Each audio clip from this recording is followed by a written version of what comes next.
So the Pix band's just starting now. Burnt Out are a team of players. Most of them, I think they're all from Pandemic Legion, and a lot of them fly in and Theorycraft for their Alliance tournament team. So it'll be interesting to see if they can win today. Surprisingly, they lost one last week. Phalanx opening with a Blackbird ban, Burnt Out instantly responding with a Raven ban. It's interesting to see the Raven banned at this stage because we don't even know if they're going to go Shield or Armor yet. Although I guess since Burn Out are the blue team, they can bully Phalanx into taking a Shield team by just banning the Augur and X and then picking X Cure. Yeah, they could also do something crazy like ban the Raven and the Tempest, and then that really limits. There's arguably less strong shield battleships as there are armor one. So again, there is that strategy that teams haven't really used, but I think it's possibly on the table. Phalanx getting rid of the Oracle, making sure that Burnt Out can't bring that, which I think was a wise choice because it's such a strong ship in this format. Yeah, we see Burnout go with the Augur ban. They most certainly probably pick up the Extra, and Phalanx will probably go a Shield route. Do you think we'll see their Scythe kiting setup, possibly with switching out the Cyclone for something else this time? Yeah, I think we might see this Minotaur Shield team again. It seems to be pretty strong. Yeah, just waiting now for Burnt Out to make Phalanx to make the first frigate pick. Okay, so they've gone for Merlin this time. So that's interesting. If they're going for a similar setup as they were before, they possibly didn't find the Vigil that useful and feel that maybe they need more tackle with their kiting setup. So they've gone for Merlin, which has got a really good solid tank on it. It's got a shield resist bonus. It's actually got a decent amount of blaster DPS as well, like compared to something like the Punisher, which tanks really hard in armor, which Burnt Out just picked. Merlin does actually pump out a decent amount of DPS, can certainly handle, slowly whittling down an enemy lodge or something like that if he can get on top of it and stressing out the lodges. Burnt Out picking the Punisher there. They're definitely going for the armor setup. Probably, my guess is going to be they're going to come up with the Algos pick now. Oh, Coercer instead. That's kind of interesting. Coercer is pretty good at clearing drones, and it does have a pretty decent threat against tacklers like the Merlin. They'll be able to kill the Merlin pretty quickly if it comes in out position. Tower picked up by Phalanx. I think the tower is just kind of the standard for the shield kite teams or just shield teams in general, just because it's really flexible, does a lot of damage at range. Yeah, I think because you've got to be maintaining a high speed with the destroyers to try and keep them alive. They are particularly flimsy ships in this setup as well.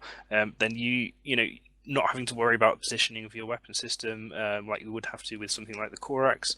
Tawar is kind of like fire and forget. You just need to make sure that you're staying alive and within range of the enemy to apply damage. Burnout obviously going for the Zekra like we predicted, and Phalanx once again putting faith in the Scythe. I'm very surprised about how many Scythe picks we've had today. Yeah, I think the Scythe probably just is a lot more reliable than the Osprey. I think the Osprey with the Afterburner only, I think it's too vulnerable to just getting run down or being like killed off by like a beam, a Abaddon, or an Apocalypse. I don't think you can ban all of the threats out because I'd say like Oracle, Armageddon, Apocalypse, as well as the Abaddon are all like big threats to these Shield Osprey, and you can only ban like two of them realistically. Yeah, it's really interesting what's going on here. Tempest banned out by Burnt Out. Now, this is what I was talking about earlier. Raven and Tempest are banned. Phalanx are really pausing now to pick their ship because they're kind of probably going to be in trouble here because with the rest of their ships, they really want to be able to kite.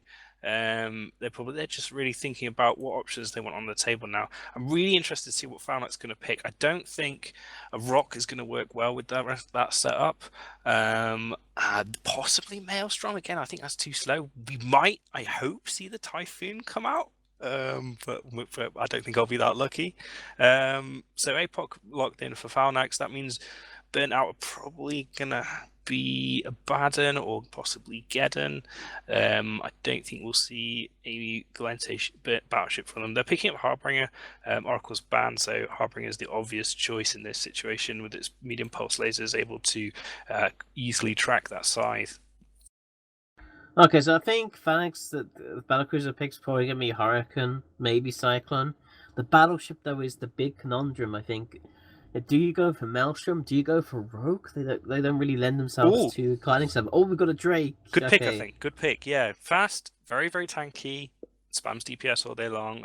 Has a tackle. I would say it's not super fast actually. It's not super agile, but it's faster than a battleship certainly, which means it can catch one up or and pin it down. It's Yeah, the got Drake is close range actually, which is kind of interesting. It might go for a more brawling battleship than maybe not kiting completely. Maybe the Maelstrom makes sense here if you're picking a Drake or the Rogue. I think maybe the Drake is a replacement for the Cyclone. They like the idea of the battlecruiser in a kind of like tackle, sort of front of setup role. They've gone for a rock. Okay, so rock's coming out. So they've got two really tanky DPS ships. Not the highest DPS. Well, the rock has pretty reasonable DPS certainly. That side is going to have to work like crazy to stay alive because these two big ships need it to win this match. Yeah, it's going to be really. I think it's going to be really difficult trying to keep that Scythe alive. But it's in terms of project with the Abaddon too, it's going to be pretty hard. I guess with Harbinger, Abaddon, shooting your Coercer is pretty dangerous too with the optimal range bonus. I mean, maybe the Merlin can hold something down. I think they've got three really heavy tacklers. All of them have a resistance bonus, so they should be able to hold up quite well under the Scythe's reps. I think Burnout have put Phalanx into a really tricky situation here. If Phalanx had a Hurricane and a Tempest, I'd be much more confident about their chance rate. But the fact that Drake and Rock are really, really slow, and they're going to struggle to ever catch anything like the Executor, means that side is going to have to work like overtime to extend the length of this match long enough for the Drake and Rock to actually kill the Harbinger or the Abaddon and possibly tip the match in their favor.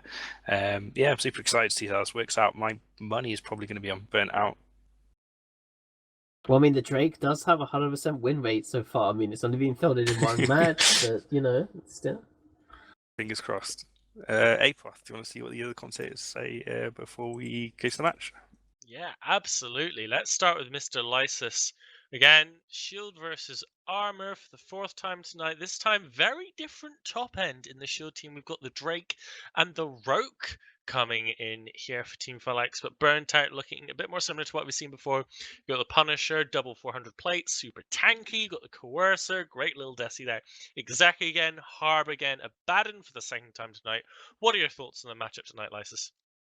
Well, being part of the team that flew the Drake and the Rogue, I feel that Phalanx are gonna do some damage because a lot of people, the Drake has this idea of not doing too well anymore, but this is a ham Drake. It's gonna put out some damage, and the Drake has such an amazing tank in this tournament with its setup, and the Rogue itself has a crazy tank and so much DPS. If these two ships could catch something, if they could catch one of these ships for Burnt Out, that ship is not going to live. It is going to die. So I'm giving it to Phalanx. I have it in my heart right there, baby. Can't stop the Rogue and that Drake. Let's keep it 100%. Let's go. Chester, I am a member of the Burnt Out team. Not gonna lie, Lysis has shaken my belief. Give me some hope. Tell me what Burnt Out can do to win this match. Burnt Out picked a Punisher and a Coercer, which I disagree with on precedent. So that's two strikes. The third strike is them picking an Abaddon, which I also disagree with. But I mean, it's basically what I foresee happening here is because they picked an Abaddon, it's either going to get run down by the Roke or the Drake, and that's exactly what Phalanx wants. They want that, and when that happens, the Abaddon is going to die in a fire because the Roke and the Drake can just switch to explosive, punch right through its T1 hole, and be very, very happy. The Scythe can happily outrun a Harbinger, and the Coercer should die fairly quickly or fairly easily if it gets close to, or it gets webbed with the Merlin and has Tower LML shooting it. So, I really like Phalanx here. I'm sorry, Apoth, but Burnt Out doesn't have a chance. Suetonia, do I have any hope? Please, just give me some anything. Just give me anything, Suetonia. No, I think Burnout have a pretty reasonable team. I think what Burnout showed is that they understand the banning meta perfectly with the Raven Augurer bans.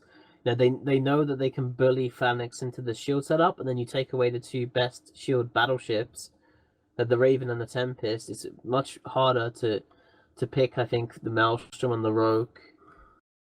So yeah, I think they have the banning meta on point. I believe in the Drake though. I think Phalanx can win. Although I'd say Burnout has the edge, but I think Phalanx can still win. Well, so Burnt Out are currently really close to the bottom of the league. They really need a win to be in contention for a promotion back into the majors. Rain, do you think they can make it? Do you think they've got a team that can do it? Or do you think this is Phalanx's all the way because they've got that Mimitar that you love so much? Yeah, so my vote's definitely with Phalanx, but I think Burnt Out can do it. I'm looking at the pilot list. Obviously, you have a lot of experienced pilots. So even though, like on paper, my vote's for Phalanx, that doesn't mean the piloting will be on point to win. So I think if Burnt Out can pilot well and kind of make up for where everyone else sees them kind of failing in the pick and ban phase, then I think that they'll be okay.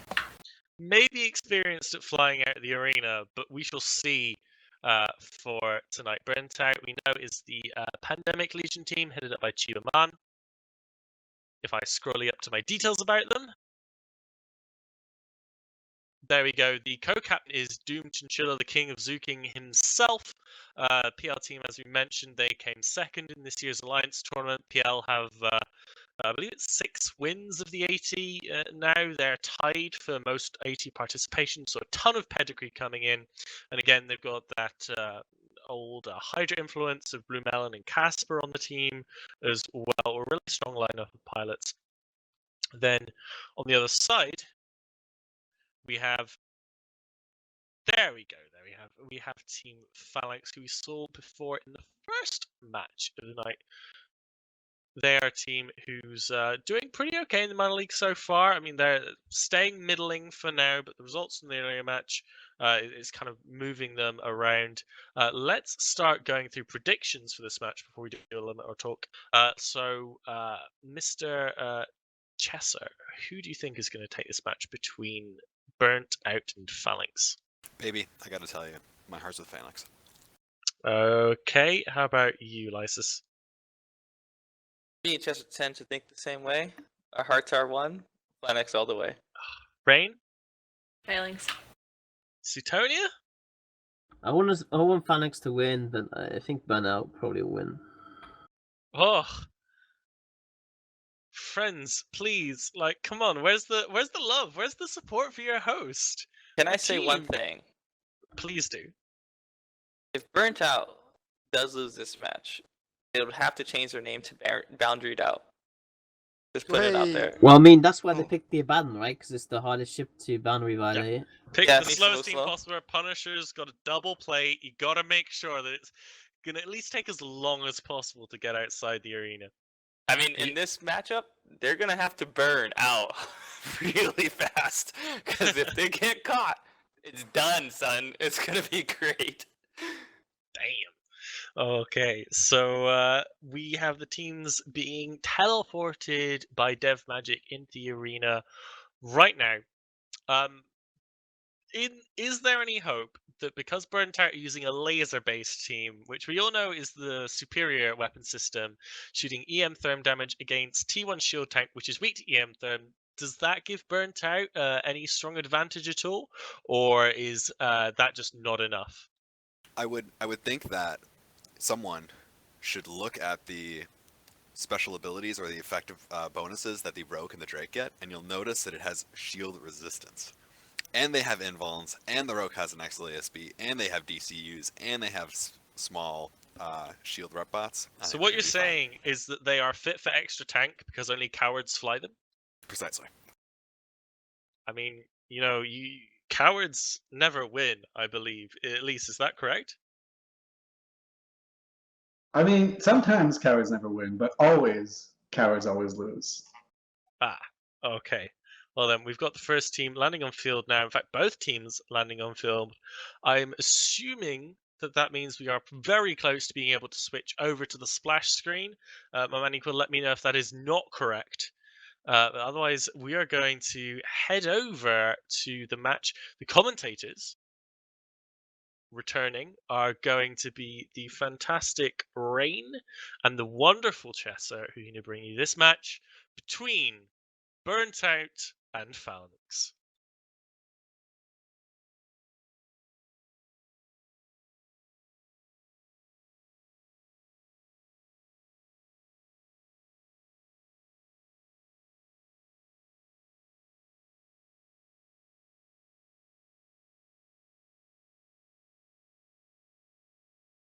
Hello, and I'm Rain, and I'm joined by Chester, and we will be commenting the Phalanx versus Burnt Out match. If you notice, it says Burnt Out.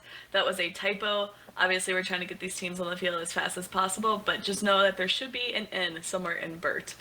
So, Phalanx brought the shield setup with a Rook, a Drake, a Scythe, a Tower, and a Merlin. And we have on the other side the Burnt Out team, warping in slightly staggered, with the Coercer and the Punisher very close to the beacon, while they left their bigger ships, the Exuer, Harbinger, and Abaddon, sitting far behind. Interesting weapons from both teams. I would expect them to go in a little bit closer. What do you think this means, Rain? I think they're trying to play it safe before they see what the enemy chooses to do. I know, similarly, Phalanx warped in at range 30 and then 50. But the one thing to note is that these teams are actually 150 or 180 degrees apart. They're not sort of angled like we've seen at the other matches. Yeah, I'm not sure if I like these weapons as much for the Phalanx team, just because the projection is actually the Burnt Out side. They have, Beam and Pulse Harbinger. I think I said Beam earlier, so I want to set the record straight. It's a Pulse Harby.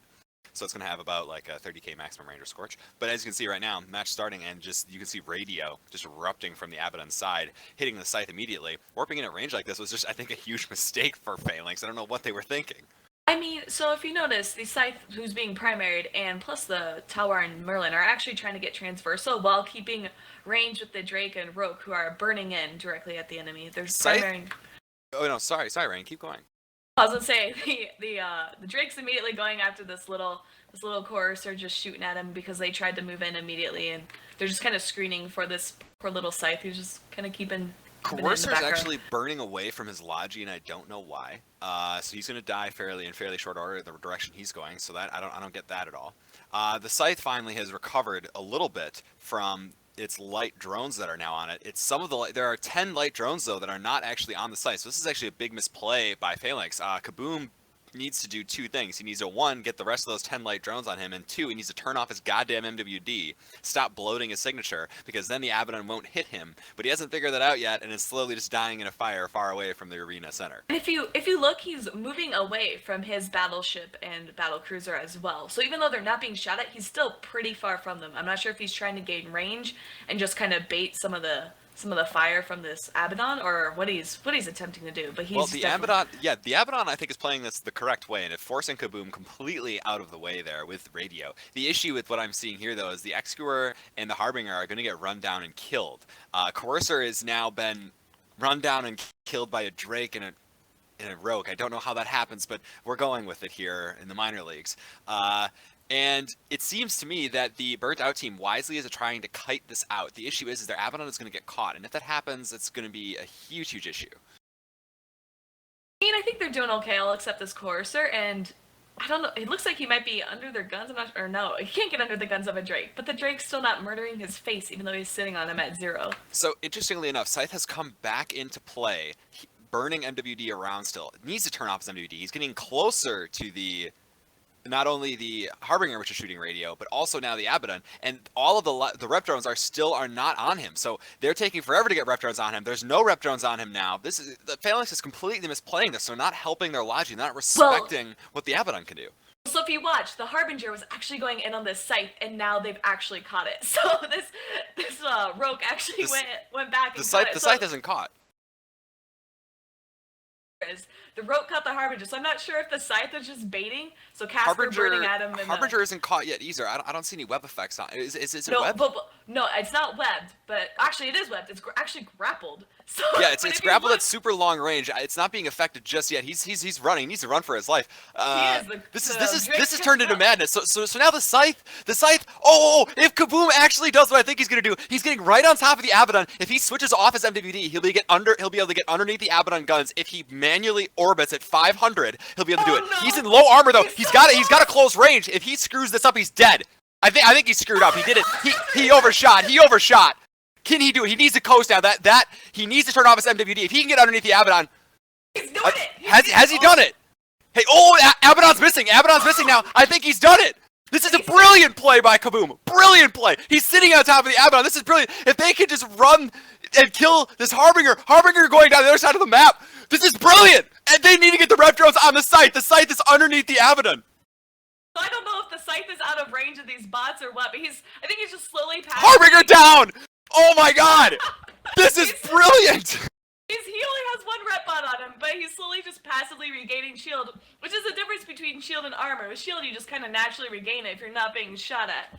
I don't believe this. Okay. Phalanx needs to pay Kaboom all of the money in their wallets right now because he straight up won this match for him, for them, excuse me. Horrible misplay by the Harbinger that I got caught by the Drake and the Rogue, both of which it should be able to stay comfortably behind. No. Scythe baited him. He baited him so hard. The Scythe. Oh my god, no, now the Rift Drones are getting on the Scythe. Now the Rift Drones are getting on. Roke and Drake are charging into the Abaddon. I don't see how Burnt Out comes back from this. This is brilliant play here. Best piloting I have seen in the tournament, bar none, from Kaboom. I'm really interested to see. So besides all this, if you watch the frigates, they're actually, it looks like just 1v1ing. Nobody's, oh wait, never mind. The tower is coming in. He's disarming that 1v1. Yeah. But it looked like they were 1v1ing, and I thought it was so cute because you have Casper. Exactly. So this is a complete, it's a complete terribleness to have the 1v1 going on right now, but boom, oh my god, getting underneath this Abaddon. They're going for the X-Core right now. It's falling, it's dropping. There's a Drake sitting on top of it. The Drake does a lot of DPS. You know, even if Kaboom would die at this point, they would still be fine. But this is brilliance, absolute brilliance. I'm super, super impressed, especially with a team like Burnt Out, who are all like, what, ex-AT pilots? They've all done, this isn't their first rodeo, they've all done this before. They're losing. Oh god, they're not just losing, they're gonna get aced. They're gonna get aced at this point. And look, Kaboom stabilized enough now where he's actually repping the Merlin. The Merlin is living. No, the Merlin's running! Oh, no, it's not, no! Casper got him, good job, Casper! Oh my god, Casper got him! The only kill. Casper wins in the 1v1. If you watch, the Merlin initially had rep bots on him, and then they must have removed them to put them back on the Scythe, so that could have been the mess up where the Merlin would have been fine. You know what, that's okay though. I mean, like, honestly, they're making sure that they will, like, assuredly win the match. It's interesting though that the Merlin decided to fight with the Punisher, because the Merlin, while it can be webbed, it has a scram which is pretty powerful. It could have kited a little bit more, but this is absolutely brilliant. What we're going to see now that the Expert has been killed by the Drake and the Merlin, the Drake and the Rogue are just getting right in and on top of the Abaddon, and they're just going to slaughter it. This was epic. This has been my favorite match so far, and I'm so happy that I'm getting to cast it. Rain, there were so many good plays in this match. Oh my god. Kaboom is definitely the pilot to be watching if you're a fan of Logi pilots. He's doing really, really well at manually piloting. He's doing very good at just placing himself where he should be, kind of pulling off these elite plays that people want to expect. Everything right. I cannot say enough how amazing it was. Like, there was some terrible misplays going on in the beginning where all of the rep drones were not on him, and he was keeping his MWD running and just getting killed slowly by the radio of the Abaddon. And the fact that he comes in with the heated MWD, overshoots the Abaddon unfortunately, but can crawl back in enough underneath the tracking enhancer with gleam only Abaddon to half structure and claw all the way back. Oh my god. It's amazing.